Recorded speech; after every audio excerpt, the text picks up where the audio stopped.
Hello everyone, Radhe Radhe. कैसे हो आप लोग? आई होप सभी अच्छे से होंगे। डियर स्टूडेंट्स, इस वीडियो लेक्चर में मैं बात करने वाला हूँ ट्वेल्थ फिजिक्स का ये यूनिट नंबर 2 का लेक्चर नंबर 6 है और ये लेक्चर नंबर 6 कैपेसिटर से रिलेटेड है। डियर स्टूडेंट्स, जैसा कि आप सभी बच्चे को पता है, ये यूनिट 2 का टॉपिक नंबर 5 से रिलेटेड वीडियो लेक्चर अपलोड हो रही है। अभी तक मैंने आपको 5 वीडियो लेक्चर कैपेसिटर पे ऑलरेडी अपलोड कर चुका हूँ। ये आपका 6 लेक्चर है। इस लेक्चर में हम एक बार पीछे जो भी कराया था उसको डिस्कस करूँगा और पुनः अपने उन फैक्ट पे चलूँगा जहाँ तक मैंने कल तक छोड़ा था। आइए हम सबसे पहले बात कर लें केस नंबर 2 का। केस 2 से पहले आपको दिख रहा होगा केस 1 अर्थात कहा जा रहा है कि यदि आइडेंटिकल कैपेसिटी वाले n कैपेसिटर को सीरीज में कनेक्ट कर दी जाए तो बताइए उनका कैपेसिटी क्या होंगे। सो फ्रेंड्स, एक बात बताओ, आपको पता है ना ट्रिक कि समांतर क्रम में संधारित्र सीधे जुड़ते हैं तो श्रेणी क्रम में संधारित्र उल्टे जुटेंगे। दैट्स वाई सभी समान है, यानी ये सब सी है, सब आपस में इक्वल है। सो इसका फॉर्मूला होगा n/c 1/c equivalent equal to, that's why अगर इसे रिवर्स करेंगे तो ये भी रिवर्स हो जाएंगे एंड आपका c इक्विवेलेंट आएगा c/n। रिवर्स मतलब उल्टा। आ जाइए केस नंबर 2 पे कह रहा है कि यदि 2 कैपेसिटर सीरीज में हो तो क्या होंगे। सो फ्रेंड्स, एक बात बताइए, अगर 2 कैपेसिटर सीरीज में होगा तो कल तो मैंने आपको बताया था कि इसका सूत्र होगा C1 into C2, C equivalent बराबर C1 into C2 by C1 plus C2, जिसे हम लिख सकते हैं C इक्विवेलेंट बराबर 1 into 2 by 1 plus 2। That's why 1 2 का मतलब हुआ C1 Guna C2 by C1 जोड़ C2। अब हमारे बीच वही फार्मूला यहाँ पे आपको दिख रहा होगा जिसे हमने सीधा बोला कि C इक्विवेलेंट बराबर आप लिख सकते हो 1 2 बाय 1 प्लस 2, अर्थात पहला कैपेसिटर और दूसरा कैपेसिटर को गुना करके पहला कैपेसिटर और दूसरे कैपेसिटर को जोड़ करके डिवाइड कर दो, आपका सवाल का आंसर आ जाएंगे। एंड एक बात बताइए फ्रेंड्स, आपको मैंने बताया था कि सीरीज में पोटेंशियल जो होती है हर एक कैपेसिटर का डिफरेंट होता है। सो आपसे पूछा जा सकता है कि मान लीजिए आपको मैंने ये 2 कैपेसिटर लगा दिया और एक कैपेसिटर C1 है, ये एक C2 है, यहाँ A पॉइंट है और ये B पॉइंट के अक्रॉस दोनों ऐड है। हम आपको पूछेंगे इनकी पोटेंशियल, तो आप कहेंगे इनका V1 इनका V2, तो मैं आपको ये भी तो पूछ सकता हूँ V1 बता दो एंड V2 बता दो।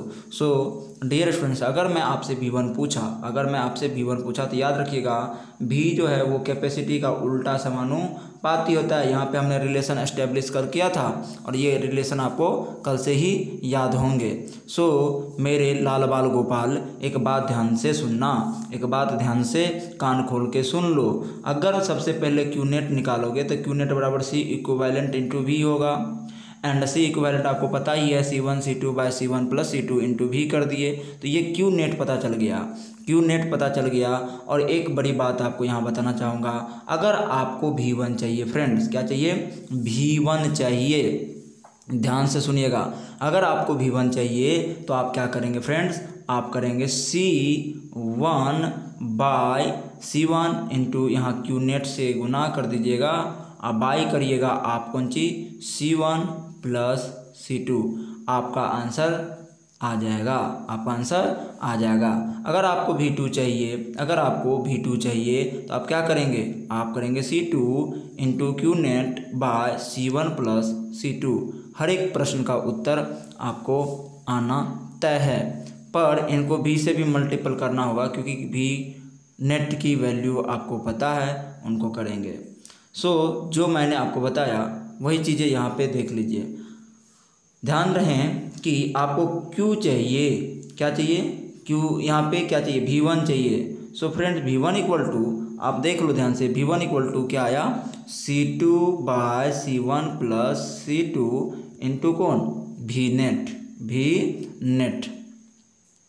Q नहीं होगा फ्रेंड्स, Q नहीं होगा क्योंकि कैलकुलेशन हो गई है C1 इंटू C2 एंड क्योंकि Q सब जगह समान है।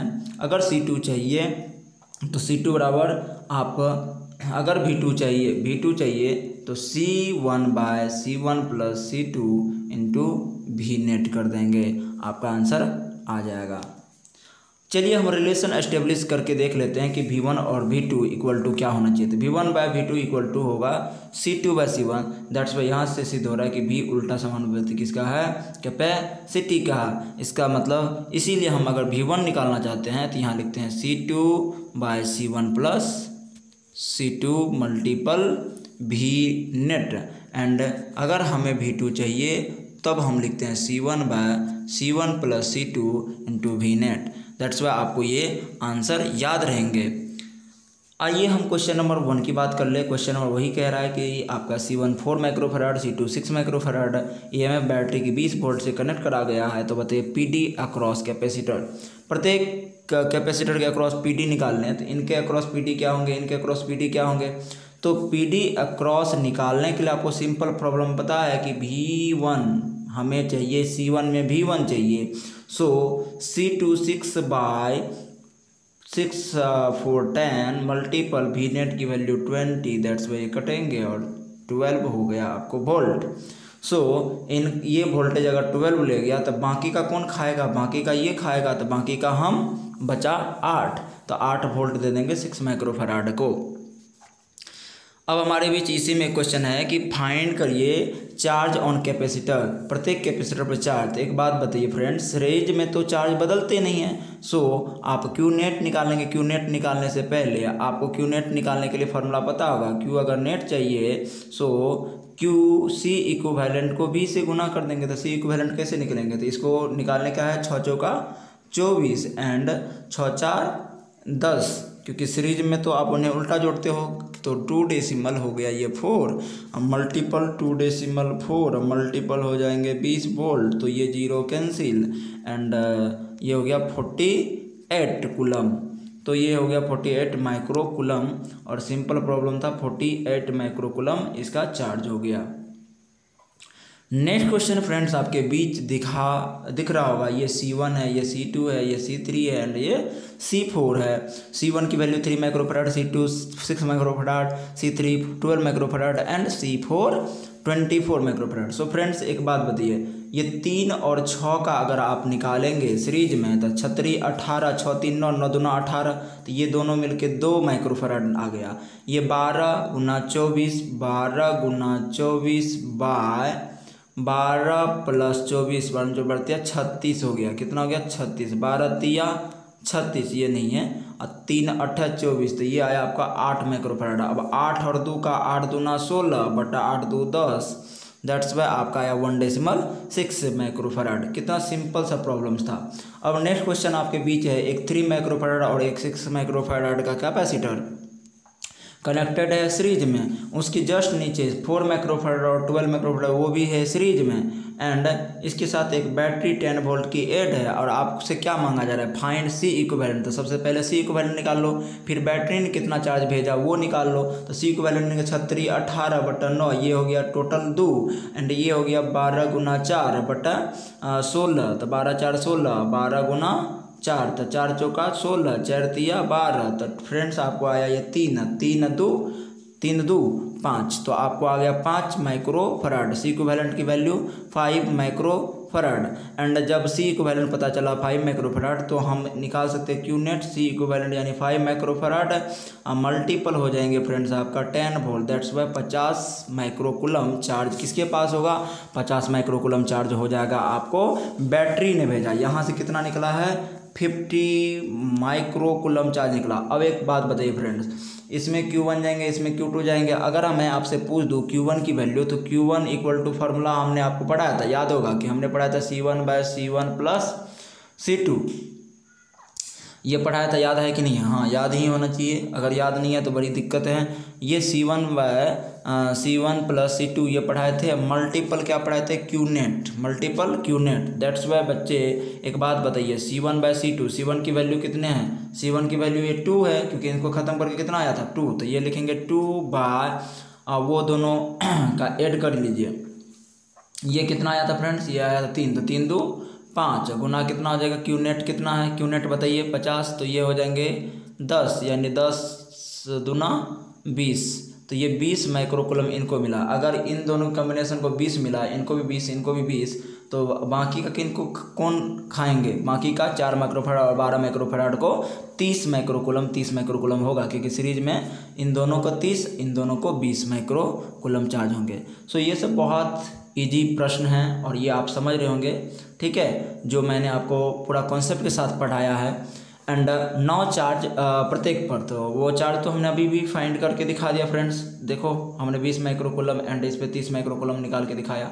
चलिए आपको SW मैं दे रहा हूँ SC वर्मा से। आप क्वेश्चन नंबर 1 से लेकर के 25 तक बना लेना। कहाँ तक? 1 से लेकर 25 तक बनाना है। अगर नहीं बने तो हमने इस पर वीडियो लेक्चर अपलोड कर दिया है, आप जाके SC वर्मा का सवाल वहाँ से देख करके हेल्प ले सकते हो, ठीक है। वीडियो को पॉज करके पहले सवाल बनाओगे, अगर कहीं प्रॉब्लम होगा तो आप सॉल्यूशन देख सकते हो। यदि किसी कैपेसिटर का पोटेंशियल जीरो हो तो चार्ज जीरो होगा, किंतु कैपेसिटी कभी जीरो नहीं हो सकता। ये सब छोटा मोटा बात है, क्लियर आपको समझ में आ रहा होगा। आ जाइए, हमारे बीच है कनेक्टिंग वायर जिसे हम कनेक्टिंग वायर का दूसरा नाम है सिंपल वायर या इसी को बोलते हैं आइडियल वायर। सो आप याद रखोगे, कनेक्टिंग वायर भी बोल सकते हैं, सिंपल वायर भी बोल सकते हैं एंड इनको आइडियल वायर भी कहते हैं, ठीक है। तो इनके 3 नाम है और कभी कभी इसको जम्फर के नाम से लोग जानते हैं। तो 3-4 नाम है। सबसे आइडियल नाम हो गया connecting, simple and simple wire.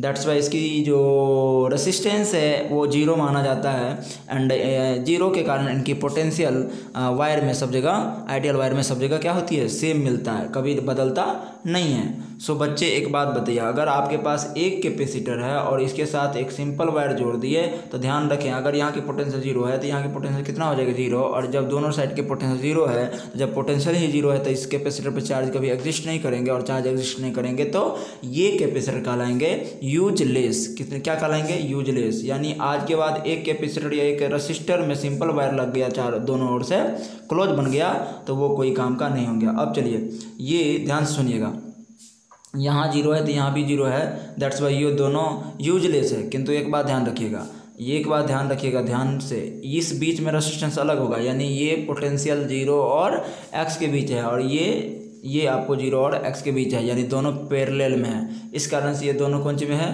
Parallel में है। पैरेलल में इसको डायरेक्ट जोड़ा जा सकता है। सो आई होप आप कहानी सिंपल वायर की समझ गए होंगे कि सिंपल वायर अगर दो कैपेसिटर में लग गया ना अक्रॉस, तो वो उसको पैरेलल में कर देंगे, लगेंगे सीरीज बट उनको कर देंगे पैरेलल में। जैसे आपको एक सवाल देता हूँ, ध्यान से सुनिएगा।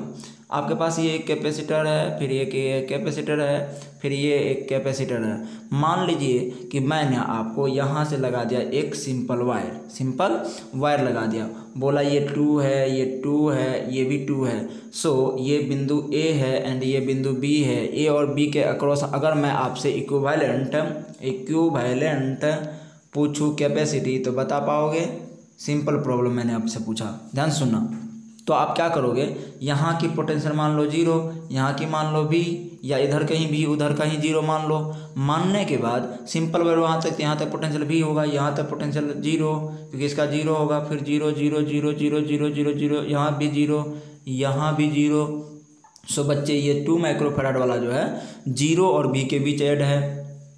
एंड यहाँ सपोज करो अपने मन से x पोटेंशियल, तो ये कितना के बीच है? ये जीरो और x के बीच, ये भी जीरो और x के बीच। सो पता चल गया आपको कि ये 2 और ये 2 किस क्रम में है? ये 2 और ये 2 पैरेलल में है, ये 2 और ये 2 पैरेलल में है, क्योंकि दोनों के क्रॉस पोटेंशियल क्या है? सेम है। सो ये 2 और ये 2 पैरेलल में है और ये किस में है? सीरीज में है, ये भी 2 है। सो 2 2 4 होगा और 4 2 हो गया आपको सीरीज में, ये 4 और ये 2, ये 4 और ये 2, तो 4 दूनी 8 बाय 4 2 6, तो हो गया ये 4/3 माइक्रोफैराड आंसर। सो आप ऐसे प्रॉब्लम को आज के बाद बना पाओगे। कनेक्टिंग वायर की एप्लीकेशन आप समझ गए होंगे, आपसे एक प्रश्न पूछता हूँ, आप कमेंट बॉक्स में जवाब दोगे, मैं देखता हूँ आपको में से कौन बच्चे कमेंट कर पाते हो। ये आपके पास एक कैपेसिटर है, एक ये कैपेसिटर है, एक ये कैपेसिटर है फ्रेंड्स। अगर मैं इसके साथ ये लगा दिया कनेक्टिंग वायर, ये पॉइंट A है, ये पॉइंट B है एंड यहाँ भी लगा दिया एक कनेक्टिंग वायर, ये भी C है, ये भी C है, ये भी C है। सो हमें ये बताना इस कमेंट बॉक्स में कि आंसर क्या होंगे। ऑप्शन दे रहा हूँ मैं, ऑप्शन दे रहा हूँ 3C B नंबर में, C नंबर में, C/2, डी नंबर में आपको दे रहा हूँ C/3। हम देखते हैं कि आप में से कौन बच्चे इनका जवाब दे पाते हैं। चलिए हम नेक्स्ट आगे बढ़ते हैं। ये सारा कुछ मैंने आपको बता दिया है। चलिए हम आपको लेके आते हैं व्हिटस्टोन ब्रिज पे, लेकिन इससे पहले एक सवाल दूसरा मैं आपसे पूछ लूँ जो बिहार बोर्ड में पूछा गया है। हमारे पास ये दो कैपेसिटर, ये C है, ये C है, एंड इसमें लगा दिया सिंपल वायर, ये है A और ये है B। मैं पूछ रहा हूँ कि A और B के अक्रॉस यानी A और B के बीच तुल्य कैपेसिटी क्या होंगे। तो फ्रेंड्स एक बात ध्यान से सुनना, आप करेंगे क्या, सबसे पहले एक साइड का पोटेंशियल मान लो 0, एक साइड का पोटेंशियल मान लो बैटरी को ऐसे लगाया, तो ये बिग प्लेट और ये स्मॉल प्लेट, तो इधर होगा 0, इधर होगा B, भी यहाँ तक B आया, 0 0 0 0 0 0 0 0 यहाँ तक 0 0 0 0 0, यहाँ भी 0, यहाँ भी 0, यहाँ भी 0। सो ये इनके अक्रॉस पोटेंशियल 0 आ गया इसे, यानी कि इस पर चार्ज एग्जिस्ट नहीं करेंगे, तो ये हो गया यूजलेस, ये हो गया यूजलेस, ये कोई काम का है ही नहीं, कोई काम का नहीं। तो हमारे पास बचा ये और ये आंसर हो जाएंगे C।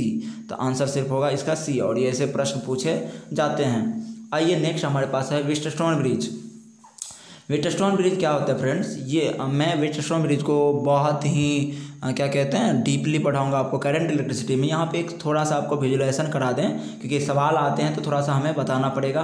देखो बच्चे, व्हिटस्टोन ब्रिज एक ऐसा ब्रिज होता है ना जो कॉम्प्लेक्स सर्किट को ही कहते हैं। एक बहुत ही कॉम्प्लेक्स सर्किट आता है जिसमें ना पैरेलल की पता चलेगी, ना सीरीज की पता चलती है। वहाँ पे 4 या 5 रेसिस्टेंस या आपको कैपेसिटर मिल सकते हैं, ठीक है। सबसे ज़्यादा आपको ये रेसिस्टेंस से ही रिलेटेड है, बट यहाँ पे सवाल आ जाता है, इसलिए मैंने यहाँ पे ये कॉन्सेप्ट को लाने का प्रयास किया है। हम अभी प्रयास करेंगे कि आपको व्हिटस्टोन ब्रिज बहुत ही सिंपली समझ में आ जाए, पर अगला चैप्टर जो आने वाला है इलेक्ट्रिसिटी, करंट इलेक्ट्रिसिटी, उसमें आपको व्हिटस्टोन ब्रिज काफ़ी क्या कहते हैं विस्तार पूर्वक अध्ययन कराएंगे। सो बच्चे एक बात ध्यान देना, इसमें 4 या 5 कैपेसिटर होते हैं। तो आपको यहाँ दिख रहे होंगे कितने कैपेसिटर है, 5 कैपेसिटर जो डायगोनली ऐड होते हैं। कैसा ऐड होते हैं, डायगोनली क्या होते हैं, ऐड होते हैं। और आप देख रहे होंगे ये हाँ डायगोनली यानी कि ऐड है। सो बच्चे यहाँ पे C1 है, यहाँ C2 है, यहाँ C3 है, C4 है, C5 है, एंड इसके साथ एक बैटरी कनेक्टेड है ऐसे। सो बच्चे एक बात ध्यान से सुनना, ये बैटरी जहाँ से ऐड है ना उसके ऊपर एक भुजा है, उसके नीचे एक भुजा है। टोटल कितने भुजा है, 2 भुजा, एक भुजा ये, एक भुजा ये। मेरा कहने का तात्पर्य यह है व्हिटस्टोन ब्रिज उसको कहते हैं अगर तुम्हें ये भुजा की रेशियो, ये भुजा की रेशियो बराबर है, या इस भुजा की रेशियो, इस भुजा की रेशियो समान है, तो व्हिटस्टोन ब्रिज बैलेंस हो जाता है। कहने का तात्पर्य ये हुआ कि C1/C2 इक्वल टू C3/C4 अगर है फ्रेंड, C3/C4 अगर हो गया ना, तो आप ये चीज़ समझ लो कि ये व्हिटस्टोन ब्रिज बैलेंस हो जाएंगे। और जब जब व्हिटस्टोन ब्रिज बैलेंस होंगे यानी कि उसका आर्म रेशियो, भुजा का अनुपात सेम मिल गया, उसी समय आप ये जो 5वां कैपेसिटर बीच में देख रहे हैं इसको काट के फेंक देंगे, क्योंकि ये हो जाता है यूजलेस, क्योंकि इनके अक्रॉस पोटेंशियल हो जाता है सेम, और जब पोटेंशियल सेम होता है तो ये कैपेसिटर हो जाते हैं यूजलेस। क्या हो जाते हैं, यूजलेस। सो बीच वाला जैसे ही काट के फेंकेंगे तो आपको पता चल जाएगा ये हो गया सीरीज, ये हो गया सीरीज, इस दोनों को सीरीज में जोड़ लो, इन दोनों को सीरीज में जोड़ लो, और सीरीज में करने के बाद कैलकुलेशन के बाद आपको एक सिंपल सा सर्किट मिल जाएंगे। ये दोनों पैरेलल में, और पैरेलल में संधारित्र को सीधा जोड़ देना, आपका आंसर निकल के आ जाएंगे। आई होप आप सभी बच्चे ऐसे सवाल को बस चुटकी में सॉल्व कर पाओगे।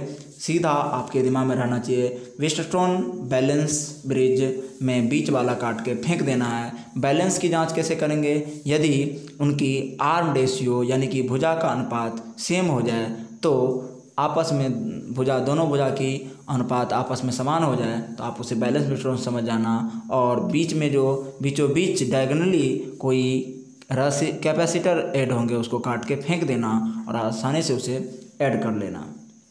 हमने यहाँ पे व्हिटस्टोन ब्रिज को 2 भागों में बांटा है, पहला बैलेंस व्हिटस्टोन ब्रिज एंड दूसरा अनबैलेंस व्हिटस्टोन ब्रिज।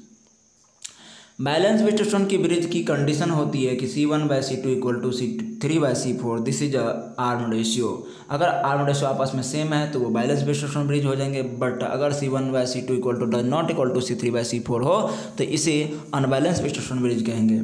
ठीक है, इनको बनाने का ट्रिक आपको पता ही, बीच वाला काट के फेंक देंगे और आसानी से बना सकते हैं। बट इसमें अब अगर अनबैलेंस विश्लेषण ब्रिज है तो आप कभी भी बीच वाला कैपेसिटर को काट के फेंक नहीं सकते, तब आपको ये बनाना पड़ेगा।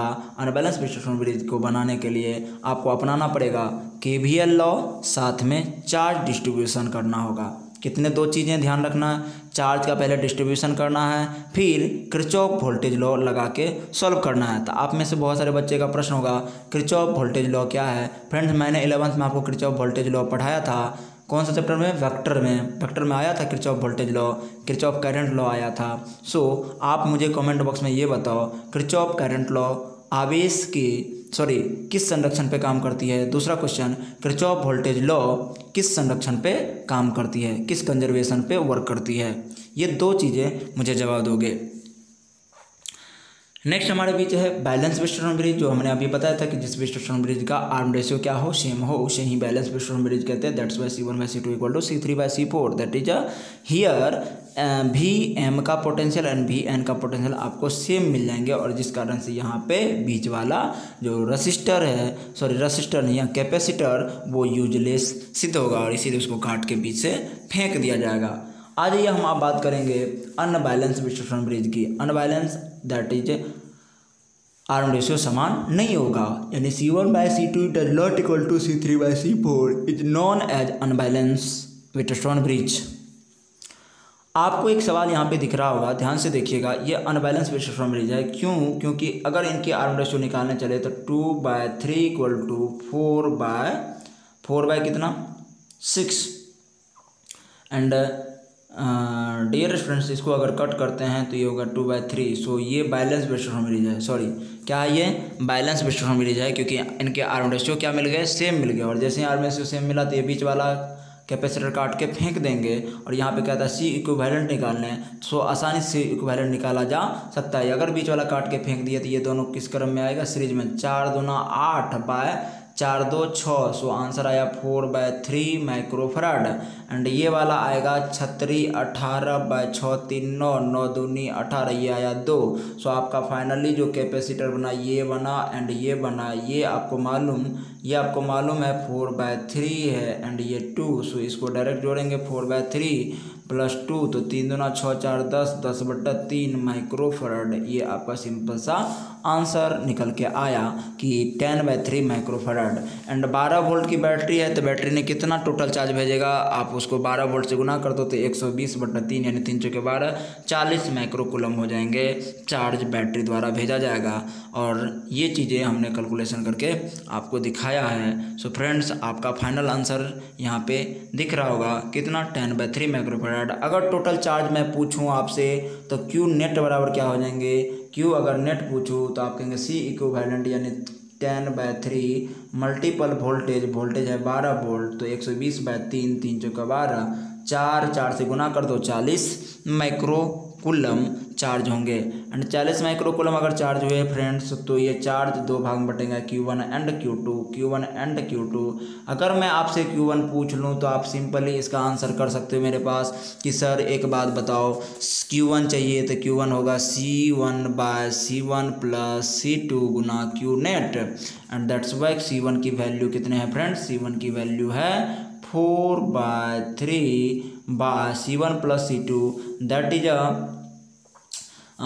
6 4 10 10 बट्टा कितना फ्रेंड्स, 10 बट्टा जोड़ दीजिए 2 को तो 10 बट्टा हो गया आपका 3। एंड 3 3 कट गया 2 यहाँ पे हो गया आपका 5। सो मल्टीपल Q नेट कितना है फ्रेंड्स, 40। तो ये कितने हो जाएंगे, ये 5 2 8 40 8 दूना 16। सो इसको आएगा 16 माइक्रोकूलम चार्ज मिलेंगे। तो बाकी का हिस्सा किसको मिलेंगे,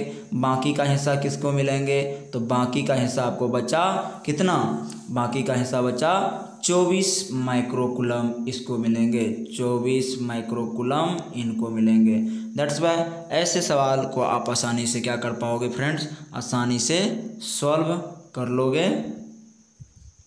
सो फ्रेंड्स, आज का वीडियो लेक्चर को यहीं पे स्टॉप करते हैं। नेक्स्ट वीडियो लेक्चर आपको इनसे आगे मिलेंगे। Okay bye.